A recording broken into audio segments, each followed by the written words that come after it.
Bonjour à toutes et à tous et bienvenue pour ce nouveau webinaire où on propose de vous parler avec Anne-Cécile des programmes nationaux de prévention et de faire le lien avec l'offre de formation. Donc, je suis Aurélien Poirier, je suis contrôleur de sécurité et je suis accompagné d'Anne-Cécile Lecor qui est également en lien derrière le chat et la partie questions. Bonjour à tous. Traditionnellement pour démarrer, je me permets de préciser quelques consignes qu'on vous demande de respecter pour garantir le bon déroulement de ce webinaire. Donc on vous invite à poser vos questions en cliquant sur l'onglet questions. On essaiera de répondre à vos questions à la fin de chaque thème qu'on abordera et pour les questions qui resteraient, sans réponse, on reviendra vers vous par mail pour vous apporter les éléments complémentaires. Vous pouvez partager vos opinions en direct ou échanger directement dans le chat et vous recevrez le lien de ce webinaire, en replay à la fin de celui-ci. Nos objectifs, et le thème de l'animation de ces webinaires, c'est de démultiplier qualitativement l'offre de formation du réseau Assurance Maladie Risque Professionnel et INRS, et ensemble de contribuer à la prévention des risques professionnels dans les entreprises. On vous propose une approche en 4 thèmes pour ce midi, où on va tenir le timing, c'est-à-dire que l'objectif c'est de terminer d'ici une demi-heure. Donc, je vais représenter brièvement la CARSAT Bretagne. On va faire le point sur la notion d'accompagnement spécifique, autrement dit les programmes. On va faire le lien entre ces programmes et les formations du réseau, assurance maladie risque professionnel INRS, et on ira sur le lien entre les formations et les subventions prévention. Alors quand on parle de la CARSAT Bretagne, la CARSAT, donc les assurances retraite et santé au travail, elle est aux côtés des salariés et des entreprises dès leur entrée dans la vie professionnelle. Première mission, c'est l'aspect prévention des risques professionnels auprès des entreprises pour assurer et accompagner contre les accidents du travail et les maladies professionnelles des salariés par le déploiement d'une offre de services et l'accompagnement directement au sein des entreprises. On a également le service social qui a pour but de protéger les salariés et les indépendants, notamment dans le cas d'arrêt de travail ou de risque de rupture de parcours d'emploi. On a une mission qui est dédiée au compte professionnel de prévention pour accompagner les salariés et les entreprises dont les employés sont exposés à certains facteurs de risque qui dépassent certains seuils, par exemple le travail de nuit. On assure également les missions en lien avec la carrière et la retraite, avec la préparation et le paiement des retraites par répartition. Et on assure également une partie qui s'appelle l'action sociale retraite, donc c'est l'accompagnement des seniors pour le bien vieillir et le maintien le plus longtemps possible à domicile.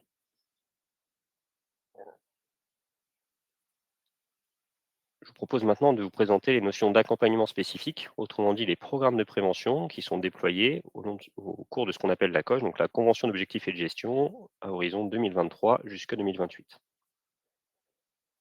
À l'heure actuelle, on est une organisation au national, une approche par secteur et une approche également régionale que je vais vous détailler. En termes de programmes de prévention nationaux, on va retrouver 4 programmes.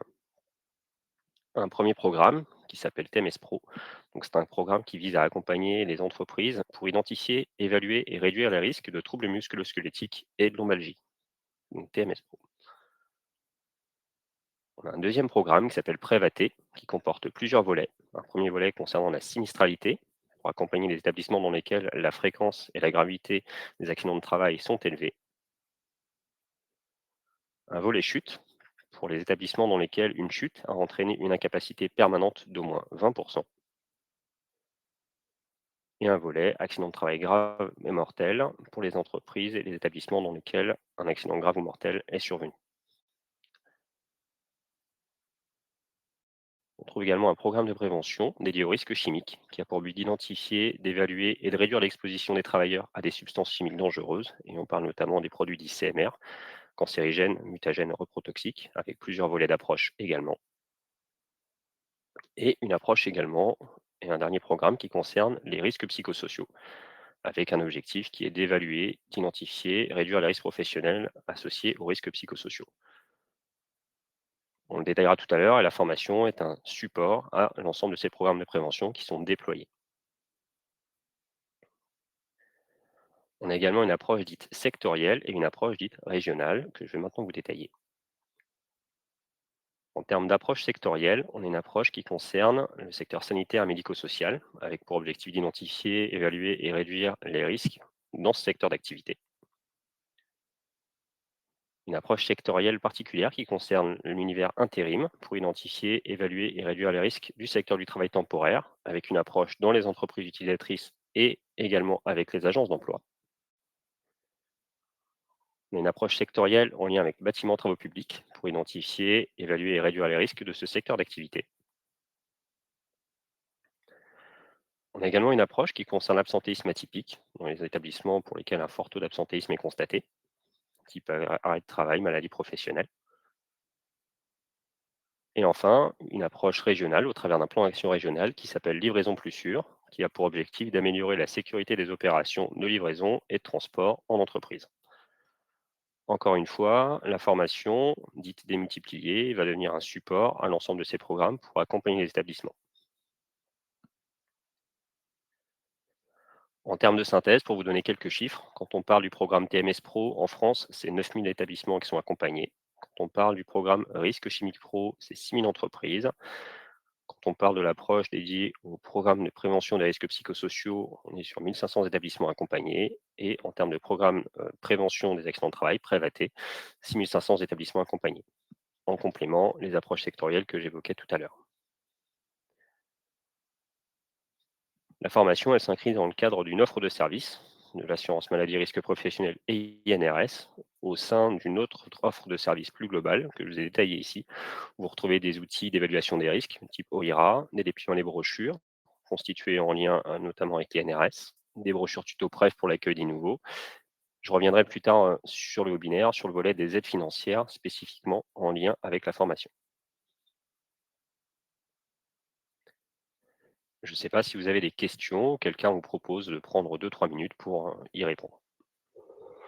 Alors pour l'instant, Aurélien, on n'a pas de questions sur, l'onglet questions.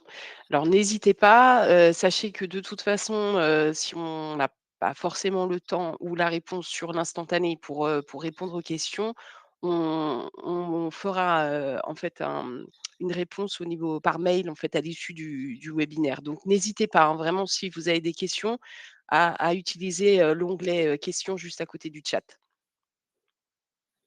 Merci. Merci, merci à toi Anne-Cécile.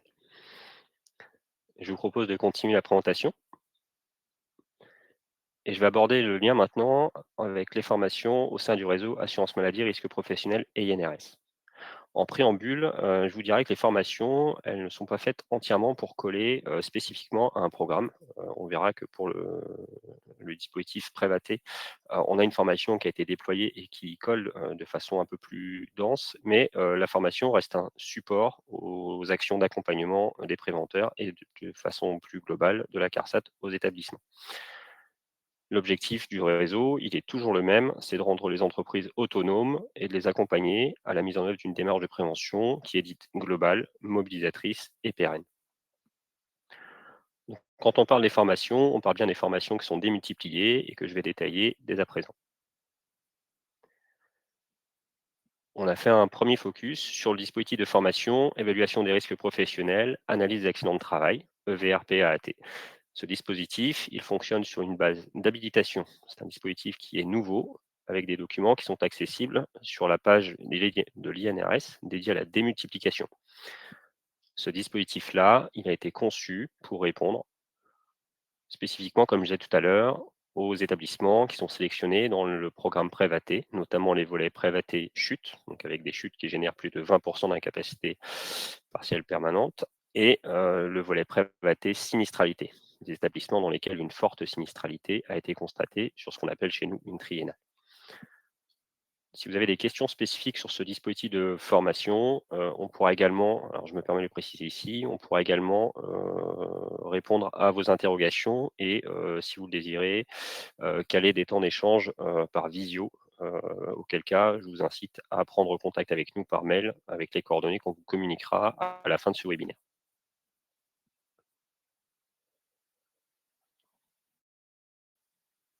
On a une approche de formation qui est dite sectorielle, au travers de dispositifs de formation sectoriels qui concernent le secteur sanitaire et médico-social, SMS, le secteur de l'aide et soins à domicile, ASD, et le secteur du transport routier et logistique, TRL. Ces 3 dispositifs de formation sectorielle, ils fonctionnent sur les modalités dites d'habilitation, donc des formations démultipliées. Ces dispositifs de formation sectorielle, ils permettent d'interagir avec 2 programmes que je vais présenter ici. Donc le programme Prévaté Chute ou Prévaté Sinistralité. L'intérêt de ces dispositifs de formation sectorielle, c'est qu'ils permettent d'aller inscrire l'entreprise dans une démarche de prévention des risques et également d'aller, cibler un projet lors de la montée en compétence de l'animateur prévention notamment. Heu, c'est du coup une réponse, à ce programme Prévaté puisque, l'exemple type qu'on pourrait prendre, ce serait le fait d'aller, développer dans l'entreprise un projet pour analyser la survenue d'accidents de travail et faire le lien avec l'évaluation des risques professionnels. Ces 3 dispositifs de formation sectorielle sont également une réponse, sur les établissements qui sont concernés par des problématiques liées aux troubles musculo-squelettiques et qui seraient, concernés par un accompagnement spécifique d'une caisse dans le cadre du programme TMS Pro. Donc soit sur une approche avec une entreprise sélectionnée, soit sur une approche avec une entreprise volontaire.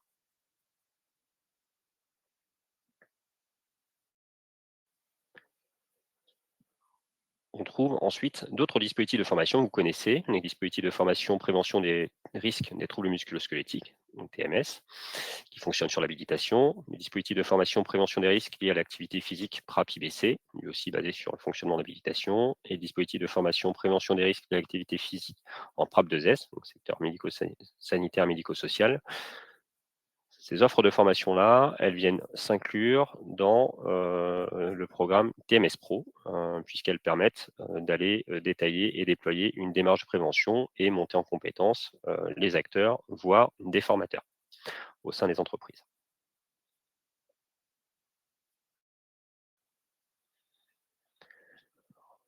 On a également un dispositif de formation, qui est dédié à la prévention des risques psychosociaux, qui fonctionne lui sur une base de conventionnement et qui permet d'aller accompagner les établissements qui sont sélectionnés, dans le programme RPS, risques psychosociaux. On avait fait, un point spécifique sur la notion de conventionnement dans une de nos actus formations. On vous invite du coup à aller regarder, l'avant-dernière actu formation sur lesquelles on avait fait un focus spécifique, sur ces modalités de conventionnement. Si vous avez des questions complémentaires, même principe, n'hésitez pas à nous en faire part.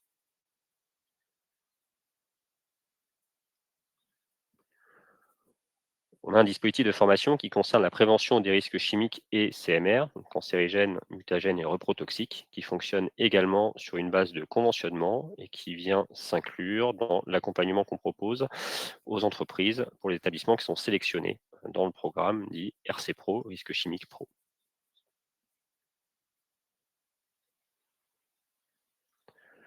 Pour l'approche sectorielle, je vous propose un visuel assez large, puisque, on a toute une offre démultipliée, que vous connaissez et qui permet d'aller traiter spécifiquement d'approches par le risque au sein de ce secteur d'activité.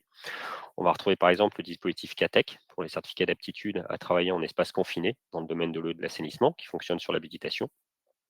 Les formations amiantes en sous-section 3 ou sous-section 4 qui ne sont plus démultipliées, notamment pour les sous-sections 4. Le dispositif de formation en prévention des risques et l'activité physique, PRAP-IBC, et les dispositifs de formation liés aux échafaudages, soit de pied, soit échafaudage roulant, qui sont des réponses opérationnelles également, en lien avec les thématiques, et la prévention des risques dans ce secteur d'activité, bâtiments, travaux publics.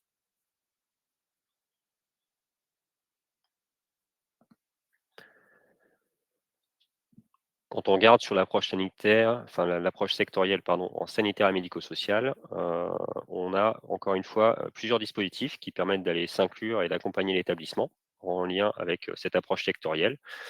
Donc on a le dispositif de formation, prévention des risques de l'activité physique en PRAP-2S, donc secteur sanitaire et médico-social.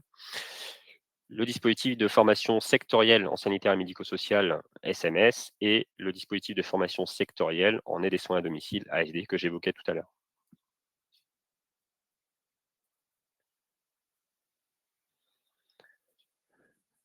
Donc, comme je le précisais tout à l'heure, l'idée de ces diapos, c'était de faire le lien entre, l'offre, d'accompagnement qu'on déploie, dans les caisses et l'offre de formation qui est dite démultipliée, soit par le biais de l'habilitation, soit par le biais du conventionnement. Je ne sais pas si vous avez des questions? Du coup, Anne-Cécile, je suis à ton écoute. Et oui, Aurélien, il y a plusieurs questions. Alors, sans surprise sur le nouveau, dispositif VRP, AAT, Oui, donc j'ai plusieurs questions qui sont revenues. Y a-t-il une formation pour les formateurs? Donc sur, le VRP, Prév AAT. AAT, Donc je oui. te laisse répondre déjà et puis après j'ai u 1 ou 2 autres questions aussi. Oui, alors, sur ce dispositif-là, effectivement, il y a des montées en compétences qui sont prévues pour les formateurs, avec, des prérequis. Donc il y a 2 chemins qui sont prévus pour les formateurs, soit des formateurs qui sont déjà formateurs sur le dispositif EVRP SDC, auquel cas il y a des modalités de montée en compétences, qui sont spécifiques, ou alors des formateurs qui, veulent rejoindre ce dispositif et qui n'ont pas le bagage EVRP SDC. Là encore, ce que je vous propose, c'est d'une part de vous faire un retour par mail avec, les éléments pour vous détailler, le contenu et d'autre part, si vous souhaitez aller plus loin dans l'échange, de caler un temps d'échange spécifique d'1 quart d'heure dans un premier temps, pour échanger ensemble sur la présentation, plus fine du dispositif. OK, merci Aurélien. Il y a aussi une question, est-ce que ces dispositifs s'inscrivent pour les collectivités territoriales, pour les agents de droit privé? Alors nous, on est toujours dans la même approche, hein, on est l'assureur, des risques professionnels, donc social et solidaire, pour, l'établissement du régime général. Là encore, ça va vraiment dépendre, du coup, du statut dans lequel vous inscrivez. Même principe, je vous invite du coup à, nous reposer des questions et reprendre contact avec nous pour qu'on fasse un point spécifique sur votre situation et qu'on puisse échanger ensemble sur le déploiement des dispositifs, en fonction de l'environnement dans lequel vous vous inscrivez. Tout est OK de mon côté Aurélien. OK, Plus d'autres questions? ça marche. Eh bien, écoutez, je vous propose d'aller, sur, la dernière partie où là, l'objectif, c'est de faire le lien entre, les formations et leur éligibilité aux subventions qui sont portées par la CARSAT Bretagne ou par le réseau prévention de façon plus globale. Donc ce qu'on vous propose comme approche, c'est, une approche en 2 temps. Tout d'abord, je vais parler des subventions prévention, qui concernent les établissements, de 1 jusqu'à 49 salariés. Donc, en termes d'éligibilité, donc c'est les effectifs que je vous ai évoqués, de 1 à 49 salariés, pour les entreprises du régime général. En termes de prestations qui sont couvertes, donc c'est des prestations qui répondent à des conditions d'attribution de subventions que je vais vous détailler, avec des éléments qui sont facturés sur l'année en cours.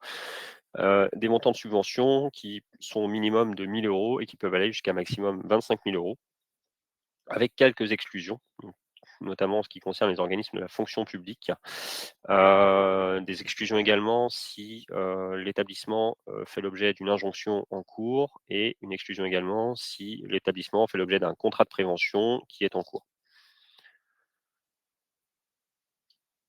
Donc les conditions, les engagements pour l'entreprise, pour, être éligible à ces subventions prévention, c'est d'être à jour de ses cotisations AT-MP, c'est d'adhérer à un service de prévention et de santé au travail, c'est d'avoir réalisé et mis à jour son document unique d'évaluation des risques, le fameux DUER.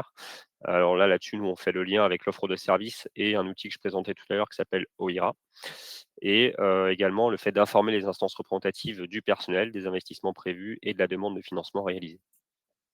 Donc sur le champ de la formation, pour les subventions prévention qui sont éligibles, on est sur une prise en charge d'un montant, maximal, du coup 25 000 € avec 70 du montant pris en charge. Alors ce qui rentre dans les subventions prévention, je commence par l'échelon régional. On a un plan d'action régional qui s'appelle Livraison plus sûre. Ce qui rentre dans le fonctionnement en termes de subventions, c'est, la formation du dirigeant et ensuite, possiblement l'accompagnement de l'entreprise, par, ce qu'on appelle un consultant certifié animateur prévention, transport routier et logistique. Autrement dit, un formateur qui ou une formatrice qui intervient sur le champ de la démultiplication et qui a, le certificat de formateur pour les dirigeants et animateurs prévention du transport routier et logistique. Donc la finalité de cette prestation-là, qui est prise en charge, c'est d'établir un diagnostic en santé et sécurité au travail de l'entreprise et de constituer un premier projet de prévention visant là où les situations de travail à traiter prioritairement. Rentre également du coup dans le champ de ces subventions-là, possiblement les montées en compétences, sur les autres échelons du dispositif, à savoir notamment l'animateur prévention. Sur le support que vous aurez à disposition, sur les conditions à remplir, vous avez un lien hypertexte actif qui vous renvoie vers les conditions de prise en charge et les notions d'éligibilité.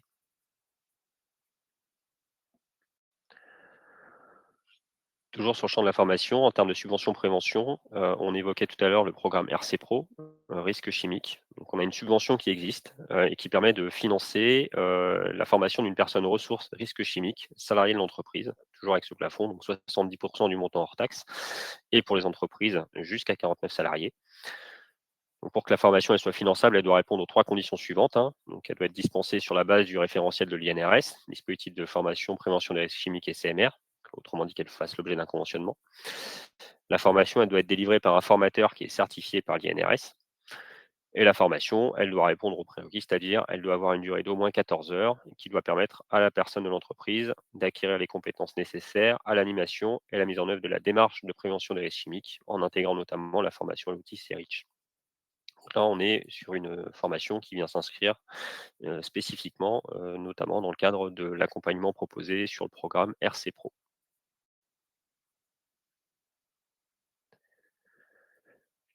On a un volet de subvention prévention des risques ergonomiques, qui est souvent, également appelé FIPU, pour le fonds d'investissement et la prévention de l'usure professionnelle.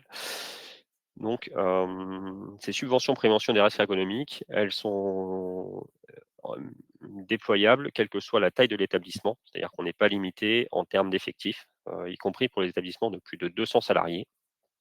Quand je parle de la subvention prévention des risques économiques, il y a 4 grands piliers. Je vais rester sur le premier pilier que vous voyez en haut à gauche, qui concerne la subvention action de prévention et vous voyez que le troisième point, concerne, des actions de prévention qui concernent spécifiquement le champ de la formation.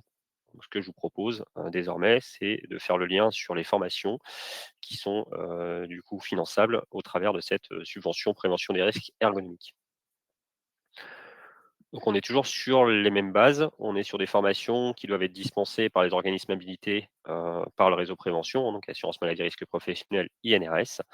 On est sur des formations qui sont finançables à hauteur de 70 de leur montant hors taxe, avec un plafond à 25 000 € et en cas d'accord de branche, un plafond qui peut passer à 50 000 € avec un pourcentage de prise en charge à 85.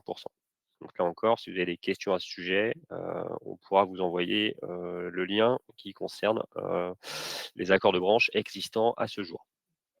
Donc l'objectif de ces formations, c'est bien d'acquérir des compétences utiles à l'animation et à la mise en œuvre d'un projet de prévention des risques ergonomiques pour les salariés de l'entreprise. Et dans la liste des formations, on rentre les formations personnes ressources et de chargés de prévention des troubles musculo-squelettiques et les acteurs prévention des risques liés à l'activité physique, donc le dispositif PRAP en IBC, donc industrie, BTP, commerce et activités de bureau, et 2S pour le secteur sanitaire et médico-social. Rentre également sur les subventions prévention, la formation des formateurs PRAP en IBC et 2S.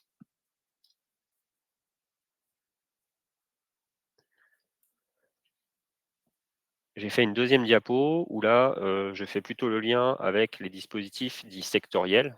Donc on a, l'aide des soins à domicile, ASD, le secteur sanitaire et médico-social, SMS et le TRL.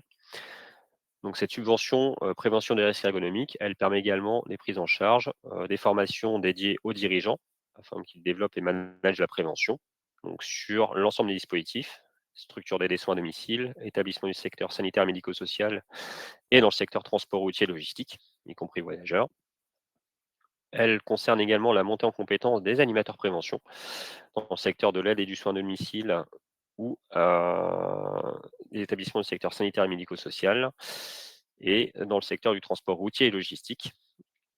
Et elle concerne également les montées en compétences des acteurs prévention, donc du secteur de l'aide et du soin à domicile, le ACP, ASD, et les acteurs prévention secours en transport routier et logistique ou en transport routier de voyageurs.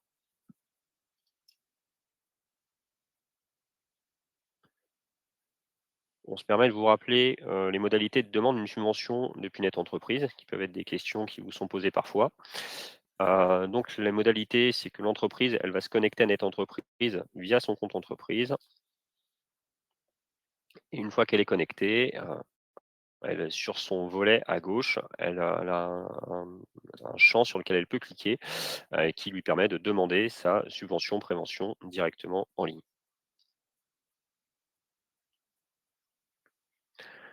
Dans le support qu'on va vous transmettre, vous trouverez également une vidéo explicative, qui détaille, la manipulation pour la connexion compte entreprise et la démarche à suivre pour, à partir du compte entreprise, faire cette demande de subvention prévention en ligne.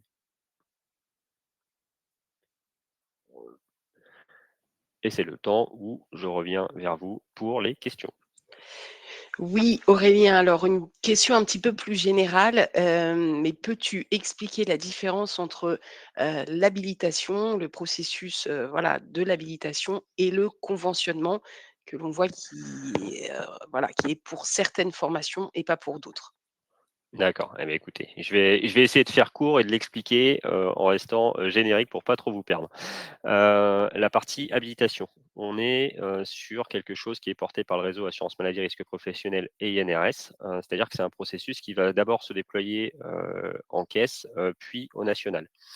On est sur une habilitation, de l'organisme de formation ou de l'entreprise pour déployer des formations en lien avec un dispositif de formation, et qui est cadré par des documents, le règlement d'habilitation, le cahier des charges, dispositions générales, dispositions spécifiques et les documents de référence. Donc on a une première instruction, je fais court, hein, je schématise. On a une première instruction en caisse sur laquelle on va émettre un avis, sauf si vous êtes un organisme de formation majeur national. Et une fois que cette instruction-là en caisse est faite, l'habilitation, elle est, votre demande d'habilitation est renvoyée vers ce qu'on appelle la commission nationale d'habilitation, qui elle va être en charge de statuer sur le fait de délivrer ou non l'habilitation qui sera valable pour une durée de 5 ans. Pour aller sur les notions de conventionnement, on est sur des dispositifs qui sont cadrés et le conventionnement se fait, quant à lui, à l'échelle régionale. C'est-à-dire que l'instruction se passe en caisse, en lien avec, des éléments que vous devez nous transmettre, pareil sur base de documents de référence. Bah, je pense que c'est OK. Ouais, bah, j'ai surtout essayé de pas vous perdre. Non, non, Mais c'est très encore une clair, fois, Aurélien. voilà, n'hésitez pas si vous avez des questions, enfin, Oui, comme je le dis souvent, on est là aussi pour vous accompagner, parfois, voilà, planifier une visio sur 15 minutes, ça permet de répondre à vos interrogations et aussi d'établir une relation de partenariat. Donc voilà, n'hésitez pas à nous solliciter par mail et puis on calera des temps d'échange avec vous, ce sera avec grand plaisir. tout à fait. Et sinon, pas d'autres, questions? Là, alors, sur, le chat peut-être, alors, ah oui, sur le chat, bah oui, parce que je regardais, pardon, l'onglet questions. Donc il y a une question: «Pourquoi financer à 70 des formations aux entreprises de moins de 50 salariés qui sont théoriquement déjà financées par leur OPCO, parfois à 100 Alors, souvent les échanges qu'on a, c'est que enfin, on est conscient que d'habitude les entreprises vont plutôt vers l'OPCO, c'est du financement à 100. La question se pose plutôt pour, le cas où les OPCO ne voudraient pas prendre en charge, soit sur des questions de plafond, soit sur des questions de choix d'entreprise vis de leur plan de développement des compétences. Donc, le réseau en ce sens, voilà, a déployé, ces lignes de subvention pour aller accompagner l'entreprise, avec un accompagnement partiel puisqu'il se fait à hauteur de 70. Merci Aurélien. Pas d'autres questions. Là, effectivement, l'adresse mail, on va vous la communiquer, dans le chat. Là, pour l'instant, alors, Hop, alors je regarde un petit peu. ouais, bien sûr. Pour faire le lien avec ce que disait Anne-Cécile, alors tout d'abord merci pour votre attention. Comme je vous disais, notre objectif c'était de tenir le timing d'une demi-heure. Donc c'est toujours un équilibre entre, voilà, les informations à vous passer et puis, le fait aussi de chercher à répondre à vos interrogations. Les modalités de contact, vous avez le lien là, voilà, qui vous permet d'accéder aussi de la CARSAT au compte LinkedIn, à notre newsletter, et l'adresse mail donc drp.habilitation@carsat-du6bretagne.fr ou en interlocuteur derrière cette boîte mail, eh bien, c'est tout simplement Anne-Cécile et moi-même, pour échanger en direct avec vous. Alors voilà, ouais, n'hésitez pas, on va envoyer le lien pour le questionnaire de satisfaction et puis si n'hésitez pas aussi si vous avez des remarques ou des sujets, auquel, voilà, vous pensez qui vous serait, intéressant, bah, n'hésitez pas. En tous les cas, on est là, ça peut nous donner aussi des idées et puis des améliorations parce qu'on est toujours, voilà, dans l'objectif de s'améliorer et puis d'être au plus proche de vos attentes aussi également. Totalement. Comme le disait Anne-Cécile, effectivement, l'objectif, hein, c'est bien de rendre les entreprises autonomes et de les accompagner dans leur démarche de prévention et ça se fait en travaillant ensemble.